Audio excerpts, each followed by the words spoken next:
When most people think about cybersecurity, they think about things like stolen passwords, ransomware, or data breaches.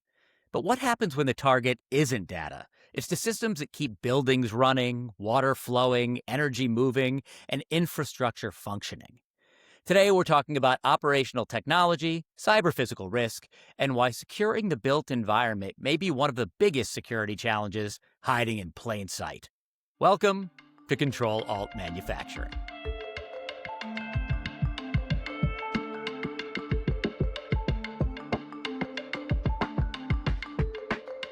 Hello, everybody. Welcome back to the Ctrl+Alt+Manufacturing Podcast, resetting and rethinking manufacturing.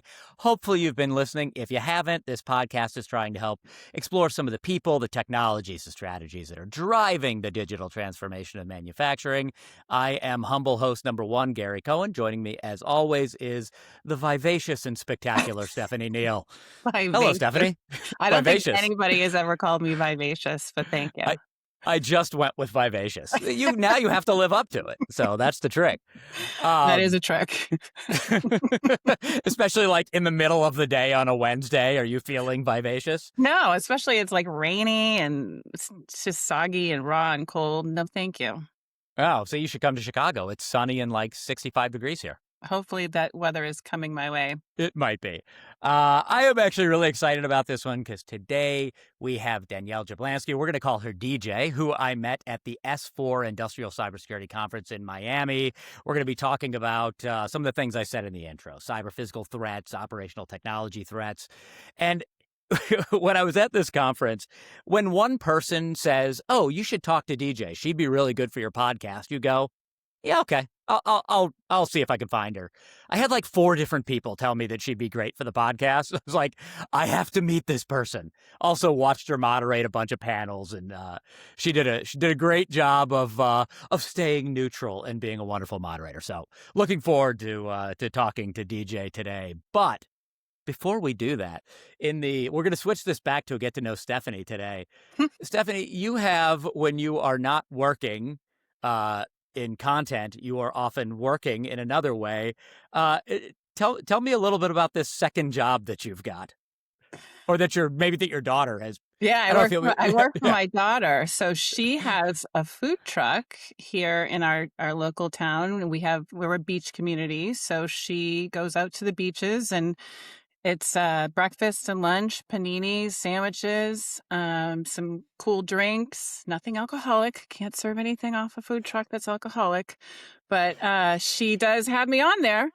We do go to the brewery. So, you can have a sandwich and a beer there. But it's a lot of fun. It's a lot of work. But yeah, so she has me on the truck, and except when I'm cranky and I'm not feeling vivacious, and then I'm scare all the customers away. So she kicks me off. Or just put you in the back where no one can see you. Exactly.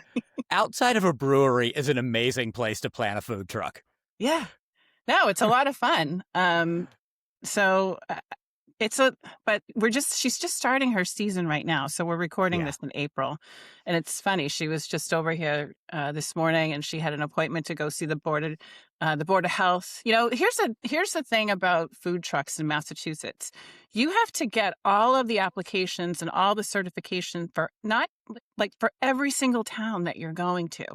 And Really? It's a lot of money, and it's a lot of time, and it's a lot of energy, and everybody thinks it's just so fun. Like, let's get into the food truck business. It's a lot of work. So just an FYI for anybody who thinks they want to quit their job and go into the food truck business. It's a lot of work. I have known several people who are in the restaurant business, and everybody's like, I want to open a restaurant or a bar. And everyone has said, it's like back when I was acting, where people were always like, if you can think of anything else in the world that you could do and be happy, you should go do that thing. And that's what I always hear from people in restaurants. It's like, if you love it, it's great. If you aren't passionate about it, it can be a rough business. I have to ask before. Oh, go ahead. Because I was going to ask you something. But go. Oh, well, I wanted to know, what is the best thing you make? What is your favorite thing that you make in the food truck? That I make? Well, my daughter. No, you. Me? Yeah. Well, she does most of the cooking. But I try to experiment with and do some stuff. And I'm telling you right now, I'm trying to experiment with, they're called pizza strips, and they're from Rhode Island. It's a Rhode Island thing, and it's Okay. just like pizza dough with sweet tomato sauce, no cheese. And it doesn't have to be heated up. It's supposed to be served at room temperature. So, it's a small truck. We don't have a Huh. lot of, areas to, be heating up some pizza or making a pizza. But like if we like pre-made it, we could Mhm. serve the slices at room temperature. It's great beach eats, right? That's the whole thing, like beach eats. So Yeah. I'm experimenting with that. I don't know if it's going to work or not. A lot of people might not like it. Like I said, it's kind of like a Rhode Island thing that I learned when I was growing up from my family in Rhode Island, also called bakery pizza. Huh. Um, but yeah, I don't know if that's my favorite, but last time we were talking, I was telling you that Italian is my favorite food. So I'm Yeah. always Yeah. trying to like sneak in some little things here and there. Sometimes she likes it. Sometimes she tells me to take a hike, but we'll see what happens with the pizza Well, strip. she's the boss. You got to listen. She's the boss. I'm That's calling right. it beach pizza. We'll see what happens. I love it. What were you going to ask me? I was going to ask you, like, if you could be doing anything other than your wonderful job of being a B2B journalist and digital storyteller, would you be acting? Uh-huh.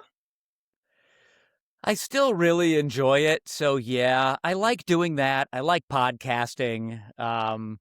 Yeah, I think that's probably, I mean, it's a little bit like saying I want to be an astronaut, but yeah, I do enjoy doing it. So I've been thinking about maybe not so much as my kids get older, not so much doing it as a career, but doing it as like, just look for some local community theater and go have fun.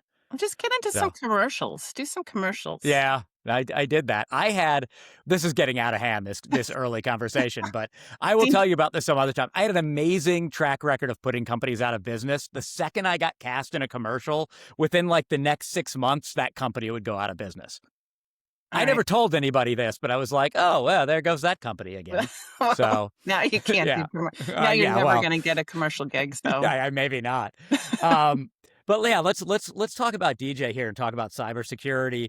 One of the things I talked about in the intro is, people's idea of cybersecurity is often on the IT side. I don't think as many people think about security on the OT side or in industrial environments. But when you're talking about that, it gets really serious. That's the stakes get much, much higher because cyber risk actually can affect physical operations. And even when you're talking about something like ransomware, which everybody loves to talk about, people who are putting ransomware out into the world, attacking you with ransomware, are looking for pain points. And there is, money and information and your secret sauce if you're a company. But a big pain point is the physical built environment. If I can shut down your electrical grid or your water system or a nuclear facility, well, that's a pretty big pain point. So when you're talking about how industrial cybersecurity is important, why it's important, it's huge. And I think it also doesn't really behave like traditional IT, Mhm. which people who are, DJ knows this, you probably know this, but you can't patch it on demand. You can't always take a manufacturing line offline.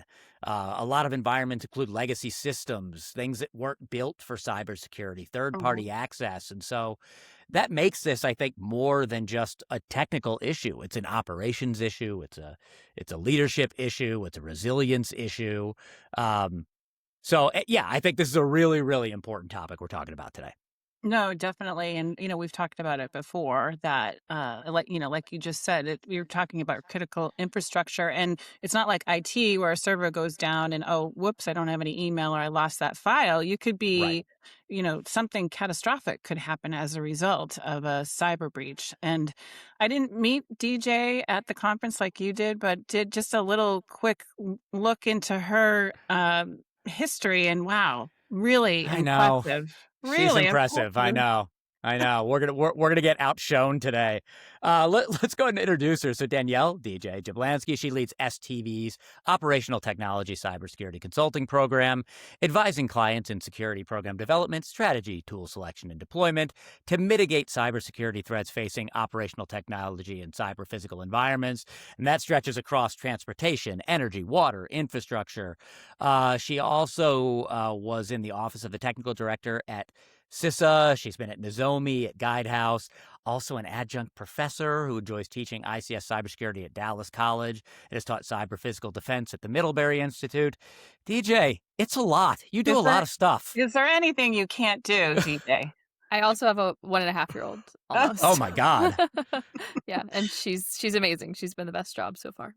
And so my question is, how are you managing all of that? Now, that's a 1.5-year-old. I have a friend who's got now a 3-year-old, and my kids are now teenagers, and it's always a lot. But at the 1.5, they're at that age of like, oh, I need to be managing them all the time. Yeah, she still doesn't sleep, so the jury's out on when that will occur. But I actually was telling my boss earlier today, I saw some recent research, and I didn't look into the validity, but the takeaway was that there's some early indicators that not having the same day and structure is actually beneficial for like pre-Alzheimer's and dementia.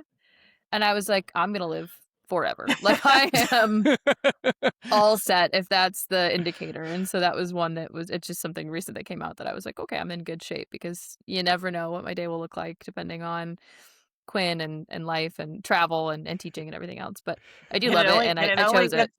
Only gets better. More and more things. Yeah. Yeah. And everyone keeps asking, when's the next one coming? And we're like, not for a long time. Yeah. We're dealing with the first one right now. Yes. She's dealing with us. Yes. And just think, in 20-something years, you could be working for Quinn in a food truck. Oh, for sure. Yeah. No, I was actually wondering if you needed a special license. I had so many questions, like, to drive it. Like, do you have to get like Class E? No, well, not the truck that she has isn't that huge. So okay. So she just came out. She would have if she had a bigger truck, but no. Yeah. We're trying to keep it manageable. Cool. And then Gary, you're the opposite of Good Luck Chuck in your acting career. Oh my God. So I didn't ever tell people that, but then it was like, I mean, this is a long time ago, but I did like commercials for Earthlink by the old internet provider, and it went out of business. And then there was, I mean, it wasn't directly related to me, I don't think. But it was like, yeah, I've got this. Your hope as an actor when you get a commercial is it's going to run for 20 years and you keep getting paid. And then these companies kept going out, and I was like, well, guess I'll never see that ad again. Or that you would be like, the State Farm guy, or from like Progressive, famous. Right? And you have this recurring, character. I never wondered about that. They must get recognized in public. That's interesting from their commercial work. Wow, yeah, they're like celebrities. Yeah. Okay, yeah. Yeah, no, I've known some people who have done that, and it's like a double-edged sword. They're like, I am making tons of money and never have to work again. At the same time, it's hard to get other jobs because you'll always be I'm Flo. Flo. Right, exactly. Yeah. I have a feeling we could do this whole podcast without talking about anything, and we'd all have a really good time. But I also have a theater background, so we could jump right. TJ, you and I, the next time we're at the same conference, we're going to have dinner and we're going to have a good time. Cool. But let's be professionals. Let's be professional. So let's talk cybersecurity. You, as you said, you do everything. You've worked across government, industry, academia. You've done OT and ICS cybersecurity. Let's talk about your background. What drew you into this space, and why has it remained an important focus for you throughout your career? Yes, I've made this joke before, but when I got into OT, I just missed things that exploded. So when I went to Stanford in 2018, I was there on a 2-year contract to help them build out their master's program in cyber policy. And my background was in policy work, government affairs, but I was actually working in nuclear weapons when I started looking at cybersecurity. And so we were looking at some of the considerations for launch and use, and then the doctrine around modernization, right? There was $1 trillion budget for modernization. And when I went to Congress in my first job and asked, hey, does anyone know the cybersecurity components or even the command and control components that are going into these upgrades of this $1 trillion modernization program? And I had congressmen look at me and say, do we not know that? And I was like, whoa, like, what, and this was kind of this evolution of everything's connected everywhere. We have all these different, industry 4.0 and 5. Whatever we're at. But that was my background was nuclear. And so when I went to Stanford, we were working on this program. But at the time, the funding and some of the politics of the day had us looking into disinformation and deep fakes and election security. And I wasn't interested in that at all. And AI was a big one. And so the more we got away from the physical world in that policy work, the more I wanted to go back to things that exploded was the joke. But then I became fascinated by critical infrastructure and the world around me and all the things I had yet to learn and all the silos and reasons I didn't learn it going through school and understanding, how the energy sector and how the grid works and things like that. But then I realized that energy got all the attention for a long time, especially in cybersecurity. They had better budgets, better compliance, for better or for worse. It's not a net negative, but they might not be the gold standard. So how do we evaluate the rest of the sectors and their silos and how we get them to more mature areas? And then lastly, I just have to say this, I got really lucky in the timing in my career, right? Timing is everything. When I decided to leave Stanford and go into consulting, they asked me, what do you want to investigate? What do you want to research? And I wanted to do intrusion detection systems for industrial control systems in 2019, actually. I published my work in 2020. And it just happened to be at the time that market exploded. And so I had tons of opportunities and awareness from that the timing was everything. And I had really, really amazing mentors in that early work that I still see at conferences today that are probably some of the people that told you to talk to me. And those people have ushered me into this for, 5, 6, 7, 8 years now. And so I wouldn't be where I am without those voices. Yeah, I don't remember the exact dates of these, but that would have been right around the time of like Oldsmar and Colonial. And I was at Nozomi by then, but yeah. Okay, yeah, yeah. I think because this podcast covers digital transformation, isn't always focused on cybersecurity, a lot of cybersecurity conversations, as I said in the intro when we weren't talking about random stuff, still center on IT systems. So for listeners who may not live in the OT world every day, how do you explain why securing operational technology and cyber physical systems, the things that blow up, is so critical right now? Yeah. So a lot of people tend to argue that you need an engineering background to focus in OT, and I think that that's just like belligerently wrong. You use products, services, and resources every single day, and if you want to work to secure a product, a resource, or any other type of critical infrastructure, then you can learn about it. That's why engineering exists, but that's one component, one discipline in the built environment that we care about, and it's instrumental, but so is security. And all you need to do security well is care about it. And so I think that we also have to fundamentally understand the ways in which automation has been the bedrock of society since the Industrial Revolution, and however you want to categorize the growth and, Renaissance thereafter. And so I teach in my classes relay logic, but very simple relay logic. And I start with, a car wash example, and we look at the baggage claim at the airport, things that you use in your day-to-day life beyond electricity and water, to start to think, oh my gosh, there are systems of systems that I can learn about and understand to a very technical degree without being an engineer. And I can apply security to that in the same way I have in IT. I can apply some of the same tools like Wireshark to the PCAPs that I look at. And yeah, not all of the security things from IT are going to extend to OT, but once I understand the core competency, then it's kind of off to the races on what I want to do about it. And so I always tell people it's not enough to just call it all logging and say, well, I understand SIMs, so I can get OT data from here and I can use this tool and buy this capability, and then I can just go be an analyst and work in a SOC and I've got OT checked off, right?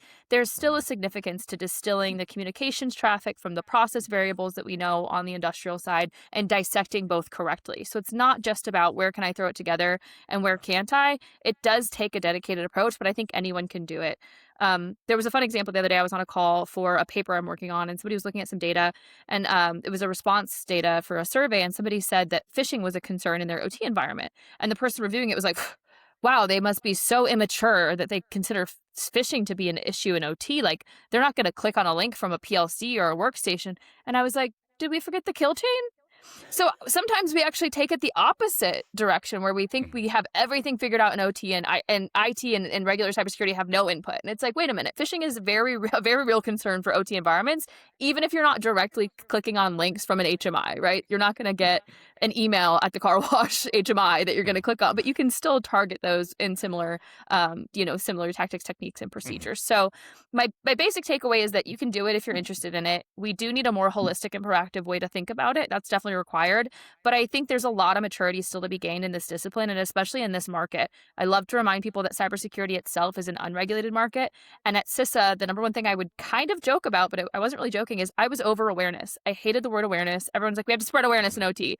said it takes me about 20 minutes to convince somebody why OT is important. Tops. 20 minutes tops. They get it. We can manipulate systems to the extent that the values in them and the command and control is overtaken, and we can cause them to make bad things happen in the real world, right? I can explain that in every single sector and every single system that exists. The problem is the gap in capabilities and capacity and competence between IT and OT. And it really isn't even competence anymore. It is capabilities. If you compare the markets, the tools, the approaches, the security controls, the technical veracity, the introduction of AI, OT is so far behind, and it's not an awareness problem. It is we have to catch up to the breadth and depth of capabilities and competencies in OT. And so we've got 10 plus years of growth that's going to be happening in this market. And I think that gap is amazing. I can't wait to see what happens 10 years from now. But it's not an awareness problem. It really is a comparative market problem that I think a lot of people are in a really good position to solve today with the tools that we have at hand. I'm surprised there's that gap that you talk about on the OT side. Yeah. So just based on your experience, TJ, at CISA, private industry consulting, how has that changed the way you look or think about what quote unquote good OT security looks like? Well, so I kind of poked fun at the awareness market. There's a whole market for awareness. Training and education is huge, and it's extremely important. But I think that there's this kind of shift also happening where there's a barrage of information. And there's even AI slop that has entered the chat on OT security. So you will see regurgitations of, here's a list of security controls, and these are the right ones. Here's the best practices from this group, and here's why that they're the best practices. There is no single voice. You have no trusted advisors. That's what I used to say at CISA. We are the trusted advisor. There are no other trusted advisors. If something doesn't exist, or if something only exists from a private sector company, then there's a vendor lean to it, and we need to build something agnostic to that. That was kind of my position at CISA. But a couple of years ago at S4, I actually gave a talk on the main stage called Priority is in the Eye of the Asset Owner. And that's really where I'm building my practice. And I mentioned competence, capacity, and capabilities because that's what I focus on in my practice. And the reason I say that is that there's so much to do and be done that we end up tying our hands and saying, well, it's not mandatory, it's not enforced, we can't solidify which framework or best practice to choose from, so we'll have this conversation again in a year. Or we'll go buy this tool, we'll get some data, and then we'll actually make our security outcome or our goal align to the data we get out of this capability, which of course is not holistic, it's not proactive. It is basically a self-fulfilling prophecy of, we're going to gain visibility in this place. We've now we have visibility in these networks on these many devices. Great. You don't know if you're more secure that way. Your firewall rules might still be a complete, loose cannon. So there are tons of moving parts, but the best programs bring all of these moving parts together. There was another example. I was working with a group that was looking at an Air Force base, and this controls question was what came up. And they said, hey, we want to build a list of controls. Can you tell us if they're the right controls for OT? And I said, I could for someone generally, right? But how do we work together to say, is this the right set of controls that I can reasonably achieve in my organization? With what, and how do we get there? And that's what maturity looks like. And that's what we're starting to see people realize is I've told people beg, borrow, and steal from frameworks and build your own baselines, because you're never going to get anywhere without starting today. And you're never going to know where you're going without building that framework for yourself.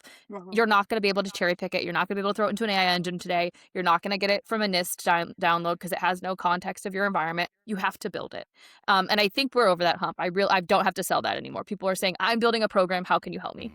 I'm building a program. How can you help me? And they're taking that ownership. And that I did not hear 5 or 6 years ago. You used to hear, I'm looking for a tool. What do you sell? So that's awesome. And so I'm really excited about that. And some of the, I say early maturity, not low maturity sectors that I get to work in. Right.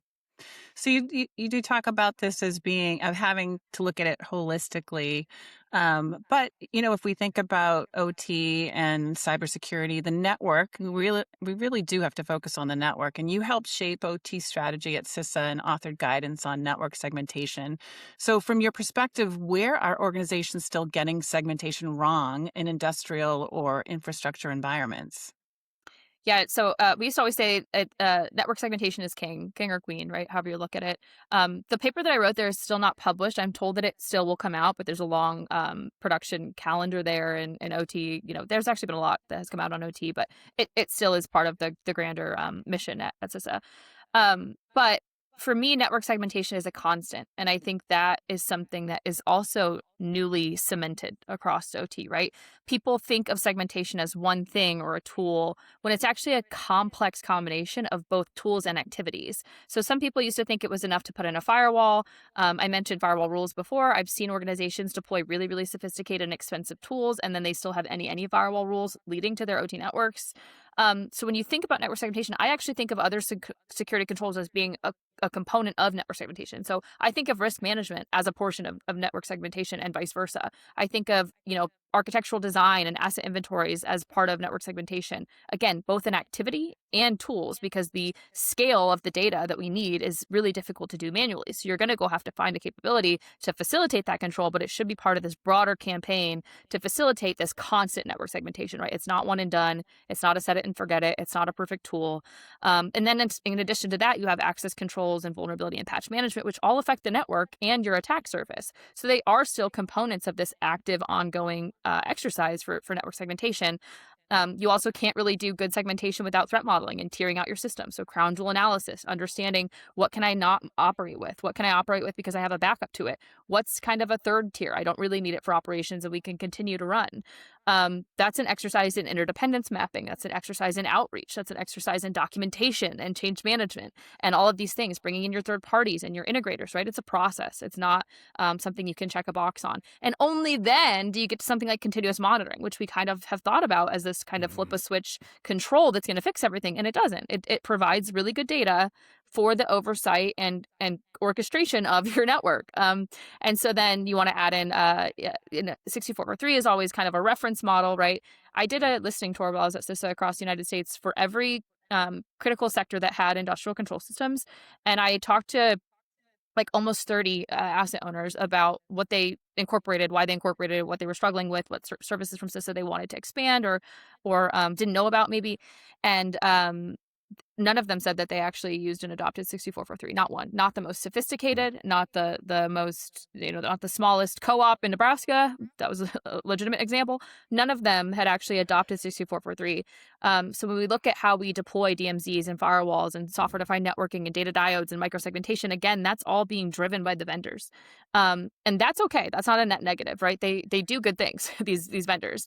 But where it fits in your program and when you use it and how you use it to maximize its capability as part of that strategy, I think really matters. Then you've got IoT and hardening and redundancy and cold systems and segmented safety and power supply and manual operations. And so it's a constant. It's absolutely the backbone of an OT program, in my opinion. When we communicated before this conversation, you said you've been thinking a lot about securing the built environment. When we talk about that, what systems and risks are you the most concerned about, and why do you think this area needs to be getting more attention than it is? I could probably intuit some of this from the conversation we had earlier, but... Yeah. I mean, I kind of joke that energy got all the attention and it really had the most mature.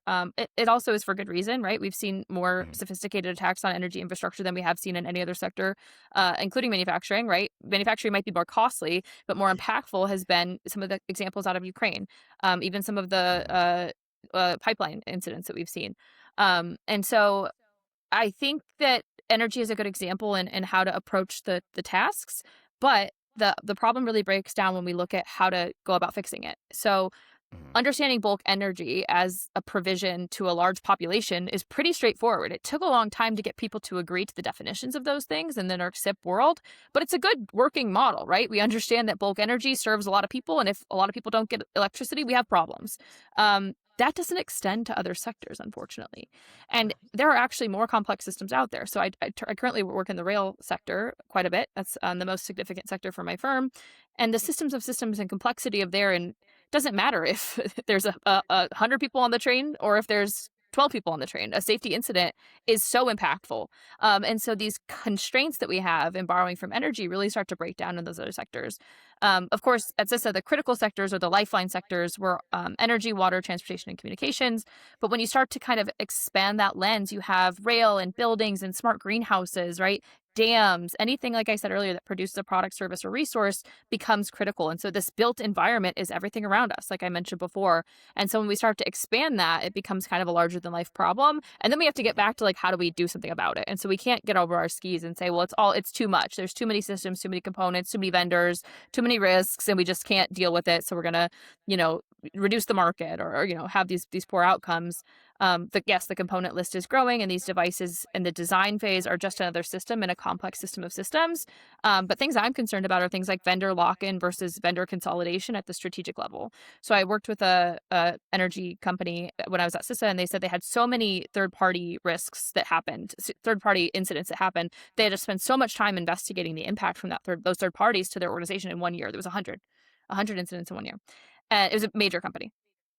Luckily, none of them had cascading impacts to their organization, but they had to spend so many resources figuring that out. So they said, we're gonna reduce the vendor list. We're only gonna work with X amount of vendors from a company strategy. Well, we have single points of failure and consolidation risk. So how do you weigh those out going forward when we're looking at the built environment? Vendor lock-in might cause you to use things that make you less secure. And, vendor consolidation might create more single points of failure at the same time that we're building complex interdependence at a degree never seen in human history.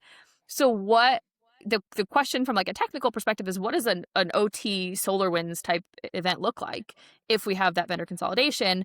And then from a kind of management perspective, when we have vendor lock-in, well, we might have a security tool that works for 10% of our environment or 60% of our environment. We have to go buy another tool for the other 40, and you have this patchwork, right? You single, what's the phrase that used to be an ugly phrase? Point solutions, right? Used to be an ugly phrase like 10 years ago. Now I'm a huge fan, right? Point solutions, because they are the best in class. But if they're not part of the partner network, or they're not offered by your vendor or your OEM, you might not have access to a best-in-class capability. So that's going to price you out of security really quickly too. So that's really what I'm looking at. It's like that strategic level. How do we build this by design? We don't bolt it on in the future, and really have these interdependence questions up front, so we're not really creating single points of failure or making our security just impossible to achieve. One of your recent focus areas is the role of EPC, or engineering procurement, construction firms, and system integrators in control system cybersecurity.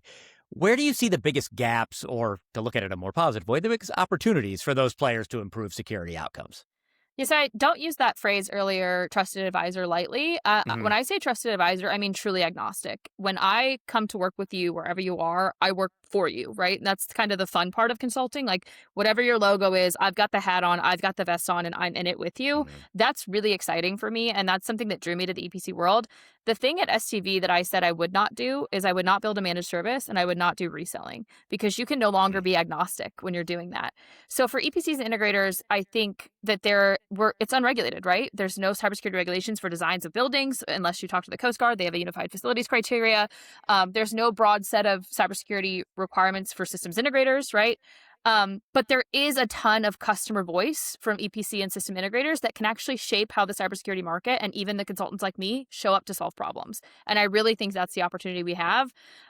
We do see common themes, like I said before, of referencing things like 62443 or NIST CSF on some services contracts. But from a design and build phase, it's still kind of the Wild West. So if an RFP or a contract happens to include cybersecurity, it's a happy accident. But I would like to see this like subsector, however you want to shape it, of industry form a common language, a framework, or a maturity model that they can consult at the beginning of an RFP process or proposal or bidding. And I don't mean another security baseline, right? Earlier, I told end users to build their own baselines. I don't mean a baseline. I don't mean a checkbox of security controls. I mean, when you're doing these go, no-go conversations for executing work, do you stop to say, have we considered digital risks as it pertains to the concept or design here? Do we know if the end user or customer cares or has a plan for how they secure this infrastructure, whether or not it was part of the RFP or the initial discussions? And what additional considerations do apply? Is there procurement language we can provide? As simple as look for vendors who have vulnerability disclosure programs, period. That's a very simple one, very easy, non-standardized, right? You don't see it everywhere. Hardening guidance, network security guidance that we just discussed, configuration aspects for those hardening guidances from the OEMs. Those exist, but if you're not asking for them, they're not coming with the project. So how do we build that kind of foundation? Again, not another list of controls, not another tool, not another framework that's going to be updated, but something that is a standard vernacular across the built environment from the beginning that we all use, right? I would love to see that. That everybody in the industry uses or everybody in that organization uses? Everyone in the industry. I would love to see everyone in the industry say, we ask these 5 questions. And they're not specifically security controls, but we ask these 5 questions. And if the customer doesn't want them, they don't want them. And if it's a big risk, we don't do the project. Or you know what I mean? Like, depending on how it shakes out, we ask these questions. Yeah, but you also rattled off a bunch of other questions, which comes back to the trusted advisor. And you don't know what you don't know, so you're there to guide everybody along the way. Sure. But DJ, you also talked about the challenge of understanding the true scale and scope of cyber physical risk nationally. Yeah. What makes that so difficult today, and what kinds of frameworks or data would help us do a better job?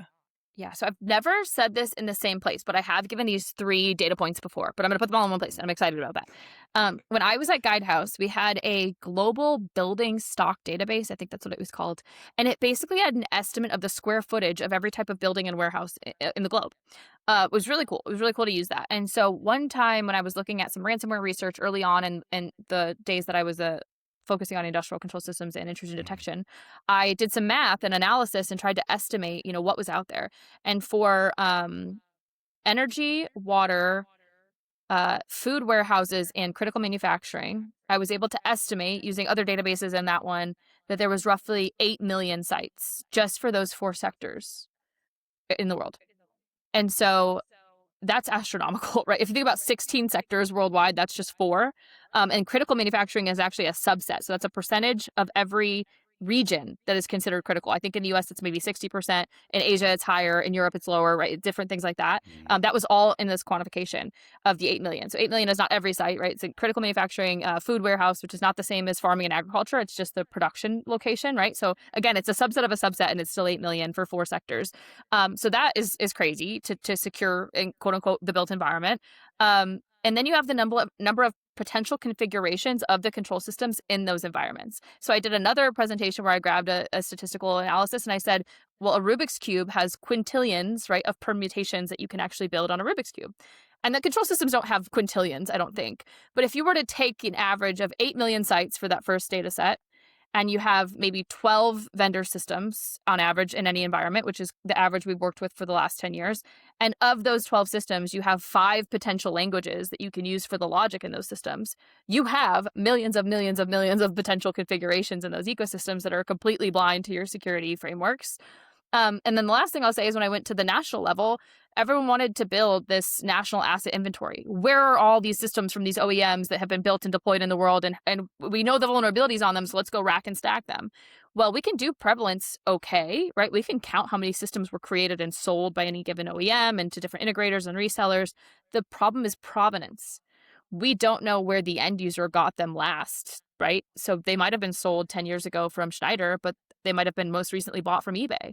We don't know what kind of configuration is on there, what software is on there, what the firmware looks like. You have no status update. This is even true for the things you might find on Shodan. You don't know the rest of the picture for those configurations. And so that provenance question of chain of custody is another way to put it, is massive. And so when you start to think about this on a national scale, the only way to get around it is to have asset owners take ownership of this risk problem and do some of the things I talked about earlier.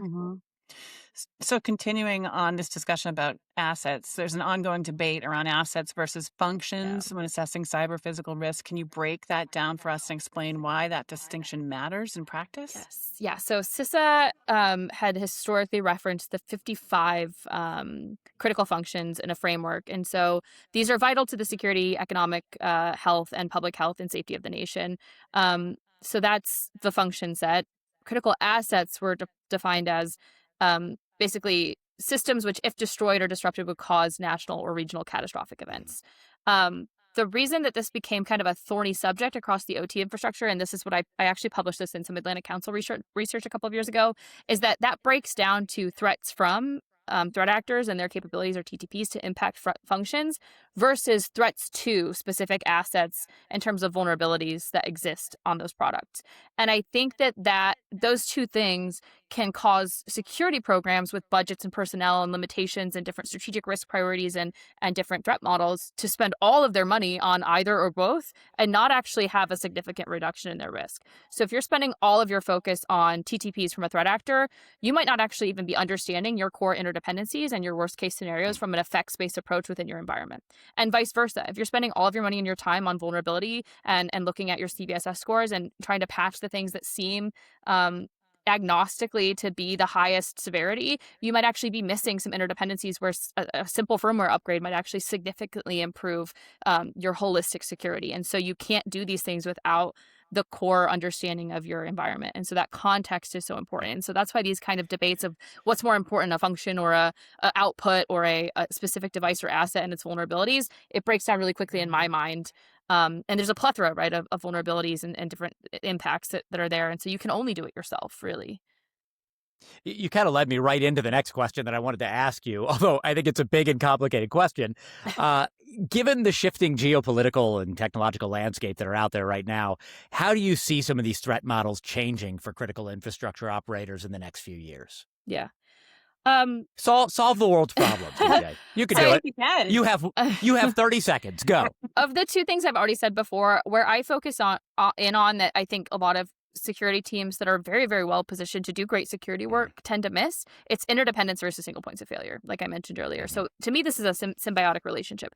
I actually have a whole week of one of my courses where I just focuses on the different types of data available to manufacturing, what we're getting out of these historians, why it's important, how processes run and how they reduce, they increase energy efficiency by employing this new lighting. They do all of these different things. And I actually spent a whole week on that so that we understand that we're not going backwards in terms of increasing automation, increasing technology interdependence, and all of these use cases. But I do think interdependencies from those technologies and those evolutions and single points of failure is a symbiotic relationship. I don't think we're ever going to, engineer our way out of that. And so, of course, cyber-informed engineering, doing more things by design is a great idea.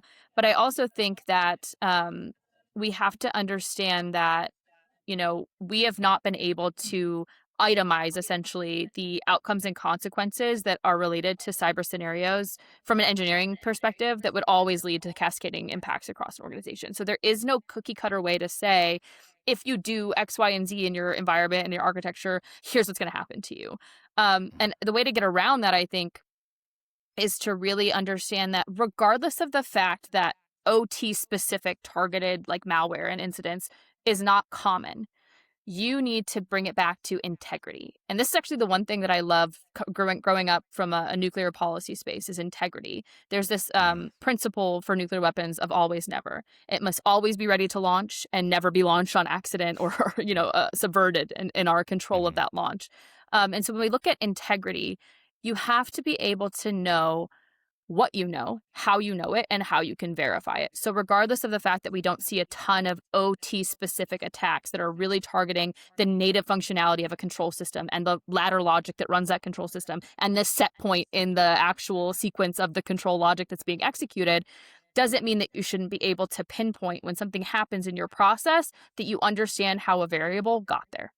And so that's really where the security conversation is in OT. And nobody's missing that either. It's how do I build the right baseline, invest in the right tools and capabilities to actually stay ahead of the threat in a way that protects my worst case scenario. So I always say effects-based cybersecurity is the way to go. And effects-based cybersecurity will always lead you to reviewing your interdependence and your single points of failure, regardless of what the next thing that the threat actor is going to do. This actually leads us to an interesting different debate, which is back to that vendor consolidation, not from a third-party perspective, but from a controls perspective. Like there are conversations now that we should just make more homogeneous control systems environments, right?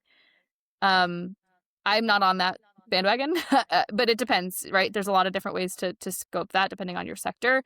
But it's a dependent conversation, right? Your failure modes, your worst case scenario, your effects-based approaches are going to be dependent on your environment, your resources, your current tooling, your security stack, your architecture, who can touch it, the exact processes you're running. So it's never going to be something that we build and we set it as this like shiny object on a mountain and everyone can go and follow it. It's just never going to happen. Mm-hmm. Yeah, I mean, this is the right question to ask you, DJ. You're the person to answer this. If you had one piece of advice to infrastructure owners, operators, or policymakers trying to make meaningful progress in OT cybersecurity today, what would it be? So I spent the whole podcast saying you need to be holistic, you need to be strategic, you've got to take all these inputs and define your outputs correctly. But I also think you have to start today with what you have and keep an audacious goal in mind. So years and years ago, I had a consulting firm come into my first job and say, we're going to build real world outcomes based on audacious goals. And I was like, this is such a dumb exercise. Like, I was young and I was rolling my eyes. And I was like, who would pay for this? Oh my God. And by the end of it, I've borrowed this everywhere I've ever gone. And so when I'm doing mission work, vision work, strategic objectives, goals, outlines, I pick an audacious goal, and then you build from the resources and capabilities you have to get to that goal with a timeline, right? And you can build all of the strategy with that audacious goal in mind. But I would caution people to not give up on audacious goals, but to understand how you get there. And so building that continuous improvement with what you have today requires some really hard internal investigations, but don't lose sight of that audacious goal just because you know you can't achieve it this year. Start today, build the plan. If it's 6 months, if it's 6 years, to where you're going to get, because you actually run the risk of 6 years from now being at the same place you are today if you don't get started. So I really think that that's it. And invest in learning for everyone. There's all these different ways to get training and uptrain and reskill. And I think OT cybersecurity just needs to be offered earlier and more actively across the instrumentation, the automation world, the cybersecurity world. I mean, law, there's so many different disciplines that I think could benefit from just understanding that this matters and how it can be compromised and how it can be strengthened and bolstered. So those are the two things I would recommend. And it impacts everybody. So you're right on target. Everybody's got a stake in the game here. Yep. We didn't even talk about hospitals. Yeah, we could go on and on. So yeah. Like I said, I have a feeling we could be talking for hours and hours. We might have to have a part two someday. I was just going to say that. But we could do like a sector specific. Yeah, absolutely. Yeah. Now, this has been terrific stuff, DJ. People didn't lie to me at S4. You're a good podcast guest. Thanks. So you've proven to be a good podcast guest, and I know that my friends now are not liars. So win-win. Thanks so much for being on. We really, really appreciated your time. A lot of eye-opening stuff in there. So great. Yeah, I know work. I can tend to ramble, but I really appreciate the questions and your time today. That's great. Thank you, DJ. Stephanie, I told you she was going to be good. Really good stuff. I always write down something somebody says that I'm like, I want to talk about that afterward. And I wrote down like 4 different things, but I'm gonna go with one of the last things she said, which is, I love the idea of, although she didn't like it at first, make an audacious goal. Like, I think, for not just for cybersecurity, but whether you're talking about manufacturing, whether you're talking about life, Stephanie, like the idea of keeping simple, achievable goals, you don't get anywhere. And so I know an audacious goal can actually be somewhat daunting, but it sets you on a path to try to accomplish that audacious goal. It's like the early days of NASA. We're going to try to do this thing. It sounds crazy. And then you work toward it. Yeah. Well, the other part of that was invest in learning. So you can have this audacious goal, but really, if you don't, make that investment in people and learning to get to that next level, you're going to be stagnant, I think. So so much great information. Like, I just feel like we just had a master class in cybersecurity. I feel like we need to invite DJ back because there's so much more to talk about. So I just want to spend like a whole podcast talking about her theater background. And she wants to talk about your food truck. So we got a whole other thing going on. Your commercial career then. That was wonderful and productive for everybody involved. Now, that was a great one. I geek out about cybersecurity, so that was a fun one for me too. Thank you, everyone who is listening. We appreciate you guys out there. I have to say this contractually. Please give us a like. Give us a subscribe. Subscribe to the podcast. It helps us out. We really do appreciate having you here. For more great information like this, check out our whole suite of sites. Stephanie talked about a lot of those. We've talked about them previously, whether that's packaging OEM or engineering.com or consulting specifying engineer, plant engineer, control engineering, where you've likely found this podcast. A lot of great information there. So as always, thank you for joining us. Thank you. Please follow us on LinkedIn, follow our Ctrl+Alt Manufacturing page, and, subscribe to our newsletters as well. So again, thanks for joining us. Everybody, have a wicked good day. Bye, everybody.